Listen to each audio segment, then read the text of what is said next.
रंजीत साहब के मुखारबिंद से धर्म की बात सुन रहे थे।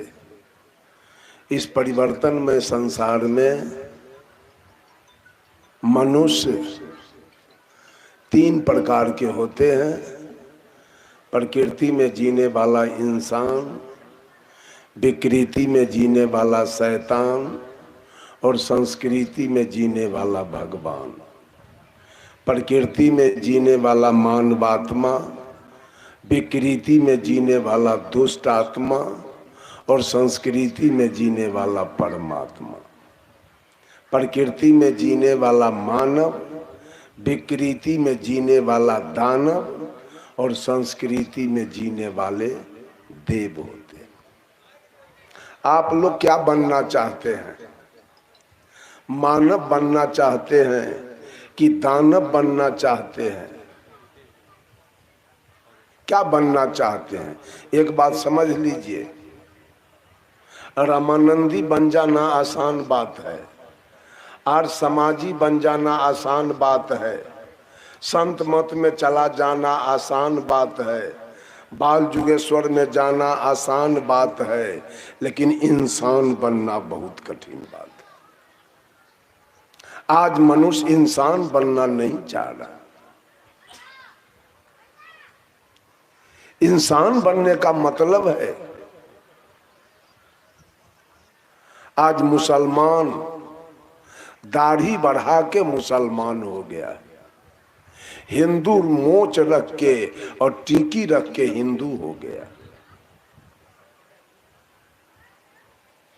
मुसलमान बधना रख के मुसलमान हो गया और हिंदू लोटा रख के हिंदू हो गया, मुसलमान लुंगी पहन के मुसलमान हो गया, हिंदू धोती पहन के हिंदू हो गया, हिंदू टीकी रख के हिंदू हुआ, मुसलमान सुन्नत करा के मुसलमान हो गया। लेकिन जिस दिन जन्म लिए थे दोनों मां के गर्भ से, उस दिन दोनों इंसान बन के इस धरती पर आए थे। न उसको सुन्नत था न हमको अलग से कोई टीकी था माथा में। ये शैतानी यहाँ की है। कवि रामधारी सिंह दिनकर ने लिखा, मैं कहता हूं अगर विधाता नर को अपने मुट्ठी में भरकर कहीं फेंक दे ब्रह्मलोक से इस भूमंडल पर, फिर भी मनुज विभिन्न जातियों में यहाँ आएगा। नीचे है क्यारियां बनी तो भला बीज कहाँ जाएगा। और साहब कबीर ने कहा, आए एक के देश से उतरे एक के घाट, हवा लगे यही देश के हो गए 12। बंधुओं, इंसान बनना है। इंसान बनने का मतलब है शुद्ध शाकाहारी होना। भेड़, बकरी, गाय, भैंस, हाथी, घोड़ा, ऊंट, गधा वो पशु है। उसके सामने एक तरफ घास रख दिया जाए और दूसरे तरफ मांस रख दिया जाए, ये प्राणी क्या खाएंगे? ये जानवर क्या खाएगा? घास खाएगा कि मांस? मर जाएगा भोजन के बिना, उपवास रख लेगा। गाय न कभी छठ किया, न चकचंदा किया, न सौनी घड़ी, न जितिया किया है। आज जितिया करने वाली महिला मछली खा रही है, छठ करने वाली महिला मांस खा रही है। तो धर्म कैसे हो रहा है? धर्म करने वाली तो वो गाय है, धर्म करने वाली तो वो भैंस है, धर्म करने वाली तो बकरी है। मर जाएगी भूख से, उपवास रख लेगी, लेकिन मछली के धोइन को नहीं सूंघ सकती है। ये पापी मछली खा रहा है और मांस खा रहा है और कहता है हम धर्म कर रहे हैं। हम इंसान हैं, हम धर्म कर रहे हैं। भैंस भेड़ बकरी हाथी घोड़ा ऊंट गधा मर जाएगा भोजन के बिना, उपवास रख लेगा, लेकिन मछली को सूंघेगा नहीं, मांस को सूंघेगा नहीं। लेकिन ये मनुष्य आज छठ करके पारण के दिन मछली मंगा के खाती है, मांस मंगा के खाती है, और कहती हम धर्म कर रहे हैं। गंगा जमुना में नहा के आती है और मांस मछली खाती है। लोग बैजनाथ जगन्नाथ भूतनाथ से घूम के आते हैं, यहाँ के मांस खाते हैं, दारू पीते हैं, बीड़ी पीते हैं, सिगरेट पीते हैं, गांजा पीते हैं और चोरी करते हैं और दलाली करते हैं। धर्म हो कहाँ रहा है? क्या कर रहा है धर्म? ये सारे आडंबर, सारा झूठा रोजगार चल रहा है। धर्म करने वाली तो वो गाय है, गाय के गले में कोई कंठी नहीं। गाय कभी बैजनाथ जगन्नाथ नहीं गई, गाय किसी देवी देवता का उपासना नहीं किया, पूजा नहीं किया, लेकिन आज तक अपने धर्म पर चल रही है वो गाय। धर्म है, अगर बहू सास को गाली दे रही है तो अगल बगल के महिला उसे डांटती है, ऐ दुल्हन तुम्हारा धर्म है सास को गाली देना? यह है धर्म, यह है नेचर, यह है गुण, यह है स्वभाव। छठ करना धर्म नहीं है, सास को गाली नहीं देना यह धर्म है।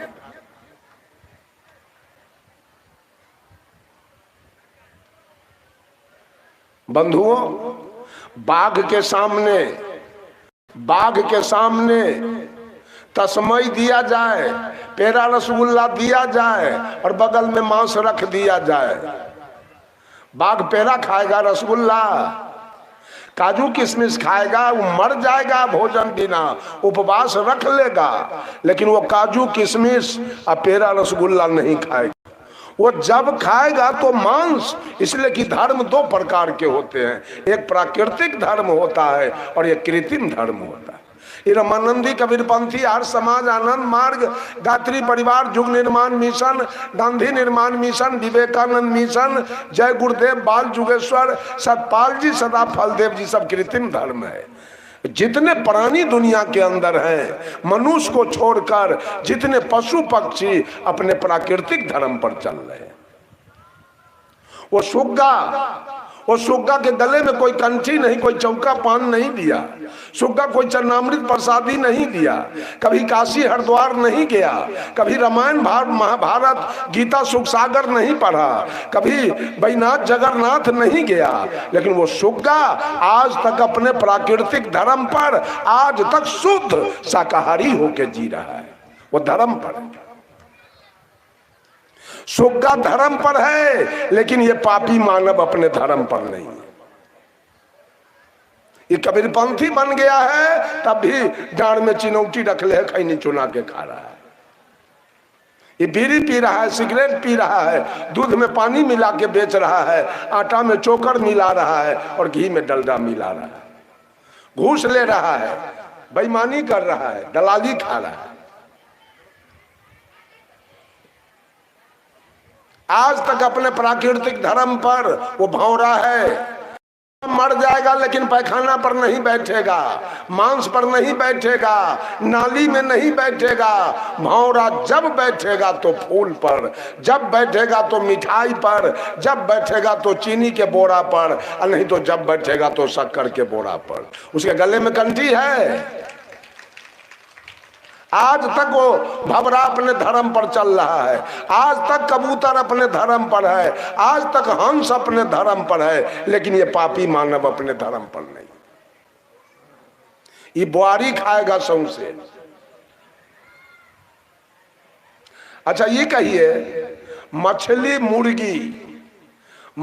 और मुर्गी और सूगर ये तीनों पैखाना खाता है ना? मुर्गी पैखाना खाती है, मछली खाती है, सूगर खाता है पैखाना। अच्छा ये बताइए, तीनों जो पैखाना खाता है से खाली हिंदुए वाला कि मुसलमान वाला? हिंदुए वाला कि मुसलमानों वाला? जितना हिंदू मछली खा रहा है, अब मुर्गी, अब शुगर, वो सब मुसलमान के पैखाना खा रहा है। और जितना मुसलमान मुर्गी गाय और मछली खा रहा है, वो सब हिंदू के झाड़ा फिरल खा रहा है। दोनों के झाड़ा फिरल खा रहा है। कहता है कि हम आदमी हैं, मोच रख ले हम हिंदू हैं, टिकी रख ले हम हिंदू हैं, अरे वो सुन्नत करे ले हम मुसलमान हैं। अब दोनों में से कुछ नहीं। साहब कबीर कहे नदी किनारे गैया मर गए, मछली नोच के खाई, और सो मछली को हिंदुआ खाए, तो कहाँ रहे हिंदुआई। नदी किनारे सुगर मर गए, मछली नोच के खाई, और सो मछली को तुर्का खाए, तो कहाँ रहे तुर्काई। ब्राह्मण पहिने मोट जनौआ, अब ब्राह्मणी के क्या पहनाई। अपने तो जनऊ पहन के ब्राह्मण हो गए, अब पत्नी तो सुधरे रह गई है। जनऊ ब्राह्मणी के, ब्राह्मणी के जनऊ देखे। मुसलमानों से कहा तुर्का यहाँ पे सुन्नत करावे, और तुर्किनिया के क्या करवाई। उसके पत्नी को सुन्नत हुआ है, तो हिंदू रह गई, अपने मियां बन गया, अब पत्नी हिंदू है। कहीं सच्चाई नहीं है। सच्चाई कबीर के वाणी में है, और कहीं सच्चाई नहीं है। सारे लोग झूठ के खेला तमाशा किए हुए हैं।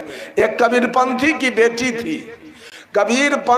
बेटी थी, और लोग ठगा दिया उसको, विवाह में तिलक भी दबा दिया, अब मांसाहारी लड़का से उसका विवाह करा दिया। जब ये लड़की ससुराल गई, तो ससुराल के देवर भैंसुर, सास ननद गोतनी मछली बनाने के लिए, मांस बनाने के लिए इसको कहा करते थे। नैहर में तो कभी बनाई नहीं, नैहर में कभी खाई नहीं। इस साफ जवाब दिया, न हम बना सकते हैं और न हम खा सकते हैं। तो ससुराल के लोग इसको प्रताड़ित करना शुरू किया।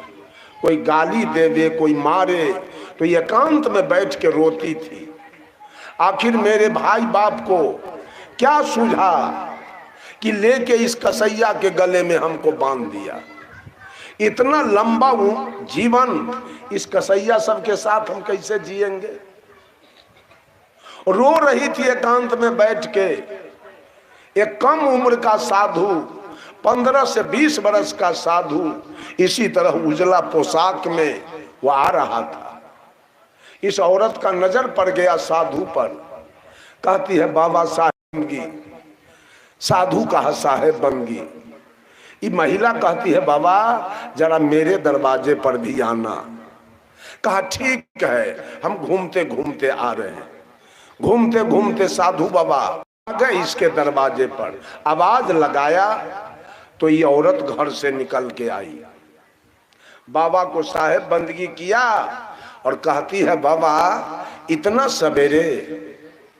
तो साधु बाबा कहा कि कहीं सवेर में अबेर हो जाए। उसके बाद साधु पूछा दुल्हन इस घर में अकेली रहती हो, तुम्हारे ससुर कहाँ है, तुम्हारी सास कहाँ है, तुम्हारा दूल्हा कहाँ है। तो दुल्हन कहती है बाबा ससुर का तो अभी जन्म नहीं हुआ है, सास 2 बरस के है और दूल्हा 12 बरस के है। कहा कुछ भोजन कराओगी। तो महिला कहती बाबा भोजन तो हम कराते, लेकिन यहाँ बसिया चलता है, ताजा के कोई उपाय नहीं। साधु कहा हम बसिया नहीं पाते हैं। साधु चल दिया। साधु जब चल दिया तो अगल बगल के घर वाली औरत सब ये दोनों के बात को सुन रही थी। ज्यों साधु चला तो औरत इसके सास को जाके कहती है गाय भैंस के बथान में जाके, तुम्हारी पुतोह कितना बद चलन है, कितना बदमाश है। वो युवक साधु से क्या सब बात किया है। कह रही है ससुर के जन्म नहीं हुआ और सास है 2 बरस के। बताओ, जिसके ससुर का जन्म नहीं हुआ और सास है 2 बरस के, उसको बहू कहां से आ गई? अगर हमारी पुतोह होती तो अभी हम उसको निकाल के बाहर कर देते। उसके सास को आग लग गई। 2-4 नौजवान को कहा, देखो जी गांव में कहां है बाबा जी, उसको पकड़ के लाओ। नौजवान सब गया।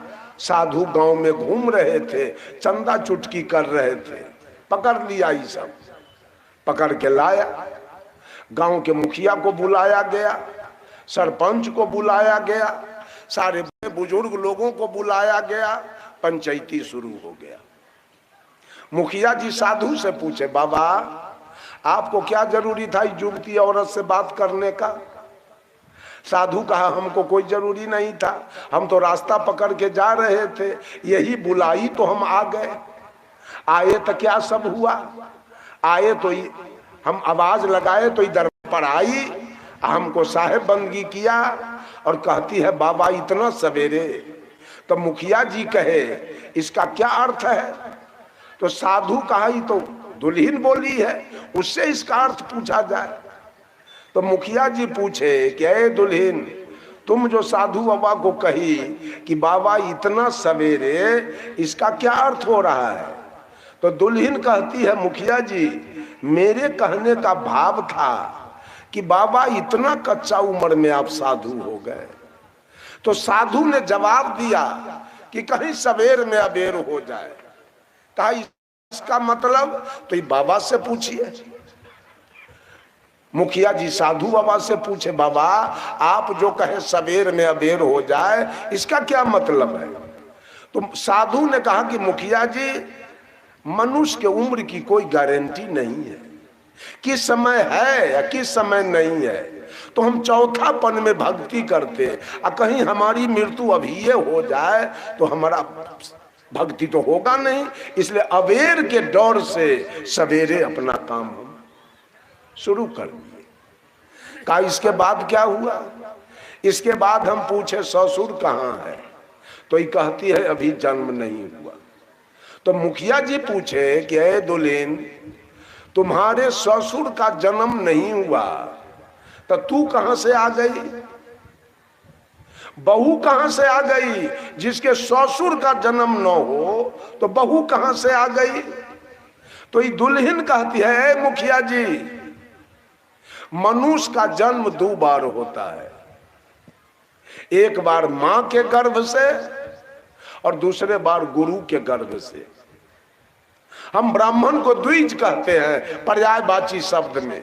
द्विज क्यों कहते हैं? ब्राह्मण का दोबारा जन्म होता है। एक दिन जिस दिन वो मां के गर्भ से आया तो मनुष्य बन के आया, और दूसरे दिन 15-20 वर्ष के बाद उसका जब जनेऊ होता है, उपनयन होता है और गले में जनेऊ पड़ता है, तो उस दिन से वो ब्राह्मण हो जाता है, यानी दोबारा जन्म हुआ। इसलिए ब्राह्मण को पर्यायवाची शब्द में हम विप्र भी कहते हैं और द्विज भी कहते हैं। द्विज का सीधा अर्थ है दोबारा जन्म हो जाना। ये मंच पर आप देख रहे हैं जितने बैठे हैं सारे द्विज बैठे हुए हैं, सारे ब्राह्मण बैठे हुए हैं, सबका दोबारा जन्म हुआ है, सब गुरु के गर्भ से आए हुए हैं। कहते हैं मुखिया जी मां के गर्भ से आने वाला चोर, बेईमान, लबरा, लंपट, मछली खाने वाला, मांस खाने वाला, दारू पीने वाला, गांजा पीने वाला, भांग पीने वाला, बीड़ी पीने वाला, सिगरेट पीने वाला, जर्दा खाने वाला, किमाम खाने वाला, चोरी करने वाला, बेईमानी करने वाला, मिलावटबाजी करने वाला, दलाली करने वाला, ये सारे होते हैं मां के गर्भ से आने वाले। और जो गुरु के गर्भ से दोबारा जन्म लेते हैं वो संत होते हैं, वो साधु होते हैं, वो सज्जन होते हैं, वो निर्वाण होते हैं, प्रबुद्ध होते हैं, सन्यासी होते हैं, वक्ता होते हैं, जोगी होते हैं, अवधूत होते हैं, बीतराग होते हैं, सदाचारी होते हैं, ब्रह्मचारी होते हैं। ए मुखिया जी, ससुर के तरफ उंगली करती है, मुखिया जी इन कुत्तों से पूछा जाए आदमी में जन्म हुआ है अभी? ये रात दिन होटल पर मांस मछली खाता है, अतारी दारू पीता। पूछा जाए इससे ये आदमी है, जन्म हुआ आदमी में? अब तो सारे पंच का मुंह बंद हो गया, कोई नहीं जवाब दे रहा है। आप लोग जवाब दीजिएगा, जो मांस मछली खा रहा है वो मानव है कि दानव? दूसरे के खून पीने वाला, मांस खाने वाला मानव है कि दानव है? उसका आदमी में जन्म हुआ, छठ बाद में हो चाहे जितिया, पहले आदमी तो बनिए, पहले मनुष्य तो बनिए, पहले इंसान तो बनिए। सारे पंच का मुंह बंद हो गया। मुखिया जी पूछे सास के बारे में, कही हो 2 बरस के है जी, ये भी अब अगली पहले कुत्ती थी, कुत्ती ये भी हर चाम चिवा रही थी, लेकिन 2 बरस पहले कोई सदगुरु मिला, हमारे सास को कंठी माला दे दिया। अब हमारी सास भात रोटी साग सब्जी दूध दही घृत मक्खन मलाई खा रही है। 2 बरस पहले हमारे सास का आदमी में जन्म हो गया। कहा दुल्हा के बारे में कही हो 12 बरस जी, हमारा दुल्हा भी पहले कुत्ते था या बगला, ये हारे मांस चिबा रहा था, लेकिन 12 बरस पहले कोई संत मिल गया, शैलेंद्र साहब सन के, आनंद साहब सन के मिला, और इसके गले में कंठी माला दिया। अब हमारा दुल्हा काजू किशमिश बादाम मुनक्का छुहारा सेव संतरा अनारस बेदाना आम लीची कटहर केला आलू गोभी टमाटर बैगन सेम परवल खा रहा है। 12 बरस पहले इसका आदमी में जन्म हो गया। मुखिया जी कहे तो फिर साधु बाबा भोजन मांगे तो तू कहीं बसिया होगा जी। हमारा जो ससुर है अभागा, इसके जो पिताजी थे और दादाजी परदादाजी सब संत महात्मा थे, सबके गले में कंठी माला और सब भजन भक्ति सुमरन ध्यान करने वाले वही लोग जो करके गए धर्म कर्म, मुखिया जी उसी बसिया पर चल रहा है। ताजा में पापी सब कुछ नहीं करता। क्या हम बाबा को पंगत कराते? पूरे गांव के लोग उस दुल्हन के विचार से प्रभावित हो गया और कहा कि इसके नजर में हम लोग कुत्ता साबित हो गए। सारे लोग शुद्ध शाकाहारी हो गए। मैं कहता हूं रमानंदी बनिए बाद में, कबीरपंथी बनिए बाद में, आर्य समाज गात्री परिवार बनिए बाद में, पहले आदमी तो बनिए, पहले मनुष्य तो बनिए, पहले इंसान तो बनिए। सारे लोग किसी को मार के खा रहे हैं, इंसान बन के दिखा रहे हैं। इस शैतान दूसरे का हत्या करके अपना पेट भरने वाला इंसान है कि शैतान है? शैतानी कर रहे हैं। मनुष्य कहते हैं, मानव कहते हैं। बंधुओं, गीत गाना कोई धर्म नहीं, ढोलक बजाना धर्म नहीं है। मैं तो कहता हूं प्रवचन करना भी धर्म नहीं है। प्रवचन करने वाला दलाली खाता है, प्रवचन करने वाला घूस लेता है, प्रवचन करने वाला दुकान पर जाके चाय पीता है, सिगरेट पीता है और गांजा पीता है। तो प्रवचन करना धर्म कैसे हुआ? और ढोलक बजाने वाला गांजा पीता है, नाल बजाने वाला गांजा पीता है और शिखर पराग ऑर्गन पैड बजाने वाला शिखर और पराग खाता है। तो बजाना धर्म कैसे हो गया? रामायण महाभारत गीता सुख सागर वेद पुराण स्मृति उपनिषद पढ़ने वाले मछली खाते हैं। आचार्य श्री धर्म स्वरूप साहब एक कहानी कह रहे थे। मुजफ्फरपुर से पश्चिम 15-20 किलोमीटर एक चकना गांव है। उस चकना गांव में कबीर आश्रम है। उस आश्रम के माननीय महंत हनुमान दास जी खट शास्त्री, उनका नाम था खट शास्त्री। 6 शास्त्र की बात, न्याय जोग मीमांसा वैशेषिक सांख्य और वेदांत, 6 शास्त्र की बात उनके जिह्वा पर थी। पूरे बीजक को उन्होंने संस्कृत में अनुवाद कर दिया। हनुमान दास जी जो जाति के कुशवाहा थे, जिसको आप मेहता कहते हैं, इतने बड़े विद्वान, जब कोई गांव में पहलवान हो और उसका जोड़ा न मिले तो उसकी पहलवानी किस काम की है।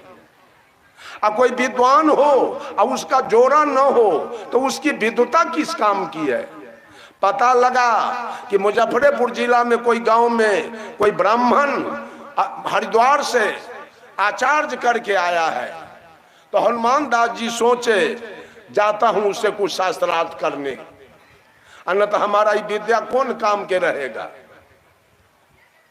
चले, स्नान ध्यान करके हनुमान दास जी एगो चट्टी डांड में पहनते थे और एगो चट्टी देह पर रखते थे, बस दूसरा उनका कोई पहनावा ओढ़ावा नहीं था। चले शास्त्रार्थ में वहां पंडित जी के यहाँ, इधर से जा रहे हैं उसके दरवाजे पर, अब पंडित जी घर से उधर से आ रहे हैं, टीकी में गिरह पार ले, एगो अचला ओढ़ ले, एगो पहन ले उजर का जनऊ, उधर से आ रहे हैं, हाथ में वो बड़का बुआरी लटकैले। हनुमान जी जा जी का ये पपिया हवा से क्या सत्संग करेंगे हम, है? ये आचार्य करके आया है, संस्कृताचार्य करके, अब बुआरी मछली हाथ में लेके आ रहा है। पढ़ लेने से कोई धार्मिक हो गया? स्त्रीलिंग पुल्लिंग जान गए, गुजराती मराठी अंग्रेजी जान गए तो आप साधु हो गए। मूर्ख भी साधु हो सकता है और पढ़ल लिखल भी बेईमान हो सकता है। पढ़ लिख लेने से कोई ज्ञानी नहीं हो जाएगा। पढ़ लिख लेने से भौतिक ज्ञान हो सकता है, वो इंजीनियर बन सकता है, डॉक्टर बन जाएगा, कलेक्टर कमिश्नर बन जाएगा, घूस खाएगा। लेकिन संत मूर्ख भी होते हैं, लेकिन संत ईमानदार होते हैं। बंधुओं, ये सत्संग हरिनाहा कबीर आश्रम के सत्संग आपको संदेश देने आया है, संदेश दे रहा है, आदमी बनिए। कबीरपंथी बाद में बनिएगा, पहले सब लोग आदमी बनिए। बकरी के बच्चा मछली नहीं खा सकती है, गधा के बच्चा मछली, कोई है माई के लाल तो कहे कि इस गधा को मैं देखा मांस खाते हुए, ये गधा मांसाहारी है। लेकिन मानव सर्वश्रेष्ठ जोनी पाने वाला, इसके ऊपर आज मानव की अंगुली उठ रही है। फलना के बेटा दूगो शाकाहारी है और एगो पपिया मांसाहारी है। लेकिन कोई न कहा कि बकरी के दूगो बच्चा शाकाहारी है, एगो बच्चा मांसाहारी है। गाय के एगो बच्चा शाकाहारी है और एक बच्चा मांसाहारी है। भैंसी के एक बच्चा शाकाहारी है और एक बच्चा मांसाहारी है। लेकिन मनुष्य पर सबकी अंगुली उठ रही है, ही कुकर्मी पर। आदमी बनिए आदमी, मनुष्य बनिए मनुष्य, इंसान बनिए इंसान, और शैतानी करना बंद कीजिए। जीव को बंध करके खाना बंद कीजिए, जीव को दुख देना बंद कीजिए। आपके लिए भोजन इतना बना हुआ, मैं तो गिना दिया, बहुत छोड़ दिया। मूंग मसूर खेसारी अरहर चना का दाल है आपके लिए, चावल गेहूं मकई जौ ज्वार बाजरा जनेरा अलुआ सुथनी आपके खाने के लिए। रामायण में लिखा, जड़ चेतन गुण दोष में विश्व किन्ह करतार, हंस क्षीर को गहतु हैं परिहरी बारी विकार। प्रकृति ने आपके लिए क्या क्या नहीं बना के भेजा, तब ही पापी बकरी के मांस खा रहा है। मांस कौन चीज से बना है? ये शरीर कौन चीज से बना है? ये शरीर हमारा कौन चीज से बना है? साहब कबीर ने कहा, अरे अष्ट कमल दल चरखा डोले, पांच तत्व गुण तीन रे, साई को सियत मास 10 लागे, ठोक ठाक कर बीनी चदरिया झीनी रे झीनी। ये चादर अष्ट कमल से बना है। इसमें 4 कमल माँ का है और 4 कमल पिता का है। पिता का 4 कमल है, ये पूरे शरीर का बाल केश पिताजी के तरफ से है, पूरे शरीर का हड्डी पिताजी के तरफ से है, 32 दांत पिताजी के तरफ से है और 20 नाखून पिताजी के तरफ से। माँ के तरफ से पूरे शरीर का चमड़ा, पूरे शरीर का मांस, पूरे शरीर का नाड़ी और पूरे शरीर का खून, ये 4 4 है माँ के तरफ से, 4 है पिता के तरफ से। ये खाद्य पदार्थ है। माता पिता के मसाला से जो शरीर बना, वो दोनों मसाला खाद्य पदार्थ है। जो भटियारा खा रहा है वो तू क्या बकरी के रज बीज है? ज्ञान को पैसा, ये मनुष्य है। बंधुओं, विचार कीजिए, आदमी बन जाइए, सब लोग शाकाहारी बन जाइए, सब लोग दुर्व्यसन मुक्त हो जाइए। कोई बीड़ी न पिए, कोई सिगरेट न पिए, कोई गांजा न पिए, भांग न पिए, तारी न पिए, दारू न पिए। इंसान बनिए, सब लोग शुद्ध शाकाहारी बनिए। बनना नहीं है, हम तो माँ के गर्भ से शाकाहारी जन्म लिए। बकरी का बच्चा जन्म लिया तो आज तक अपने धर्म पर रह गया। उसको बनने की जरूरी नहीं, उसको कंठी की कोई आवश्यकता नहीं, गधा को कंठी की कोई जरूरी नहीं। लेकिन हम लोग भट गए, विकृति आई मेरे जीवन में, तो कंठी लेके बाबू सुधर जाइए, अपने अस्तित्व पर आ जाइए। अस्तित्व जो आपका मिट चुका है, आप जो भटियारा बन गए हैं, आप अस्तित्व पर आ जाइए, शुद्ध शाकाहारी बनिए, दुर्व्यसन मुक्त होइए, माता पिता गुरु की सेवा कीजिए, मानव से प्रेम कीजिए और मानवेतर प्राणी पर दया कीजिए। जितने पशु पक्षी हैं, मानव जोनी से नीचे की खानी में रहने वाले, वो सारे दया के पात्र हैं, उन पर दया कीजिए। अब मानव प्रेम का पात्र है, मानव से प्रेम कीजिए। अब माता पिता गुरु सेवा और पूजा का पात्र है, इनका सेवा कीजिए, पूजा कीजिए, अपना कल्याण कीजिए, सुंदर सब समाज का निर्माण कीजिए। इन्हीं चंद शब्दों के साथ वाणी में देता हूं विराम। बोलिए सद्गुरु देव की। काही पर घालो जित देखो तित प्राण हमारो, है बिगड़ायल और का बिगड़ो नाहे बिगाड़ो। एक ही पंक्ति में अभी हम लोग इसकी व्याख्या